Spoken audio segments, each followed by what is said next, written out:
அனைவருக்கும் ஓணம் நல்வாழ்த்துக்கள்.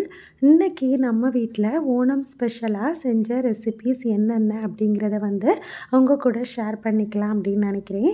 ஸோ நம்ம ஒன்று ஒன்றா பார்க்கலாம்.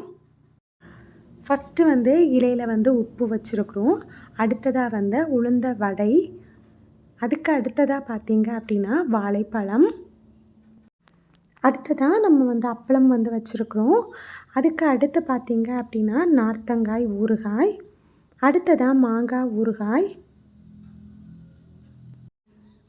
அடுத்ததாக இஞ்சி புளி. இது கேரளாவில் ரொம்ப ஸ்பெஷலான ஒரு ஐட்டம். அடுத்ததாக பார்த்தீங்க அப்படின்னா சம்மந்தி, நம்ம துவையல் ரெசிபி. அடுத்ததாக மாங்காய் பச்சடி. இப்போ நீங்கள் பார்த்துட்ருக்கிறது பாவக்காய் கிச்சடி.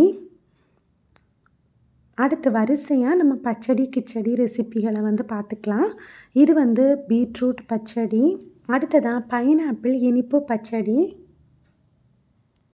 அடுத்ததாக நம்ம வெள்ளை பூசணிக்காய் போட்டு வச்ச ஓலன் ரெசிபி. கூடவே பார்த்தீங்க அப்படின்னா வாழைக்காய் போட்டு நம்ம செஞ்ச காளான் ரெசிபி. இந்த ரெண்டுமே பக்கத்தில் பக்கத்தில் வச்சுக்கோங்க. அவியல் இலையோட மேலே வச்சுக்கலாம்.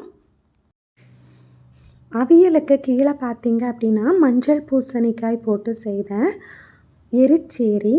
கூடவே பைனாப்பிள் புளிச்சேரி நம்ம வச்சுருக்குறோம். இது எல்லாமே பார்த்தீங்க அப்படின்னா கூட்டுகள். நம்ம எல்லாமே கட்டியாக நம்ம எடுத்து சாப்பிட்ற மாதிரி உள்ள சைட் டிஷ் தான் இதெல்லாமே. அடுத்ததாக நம்ம சாதம் வச்சுக்கலாம். சாதம் ஃபஸ்ட்டு கொஞ்சம் எடுத்துக்கோங்க. அது கூடவே பருப்பு குழம்பு, 1 ஸ்பூன் அளவு கீ நம்ம சேர்த்துக்கலாம். அடுத்ததாக கொஞ்சம் சாதம் வச்சு அதில் நம்ம சாம்பார் விட்டுக்கலாம். அடுத்ததாக பார்த்தீங்க அப்படின்னா நம்ம ரசம், மோர். அடுத்ததாக நம்ம பாயாச வகைகள். இன்றைக்கி பார்த்தீங்க அப்படின்னா அடை பிரதமன் பண்ணியிருக்கிறோம்.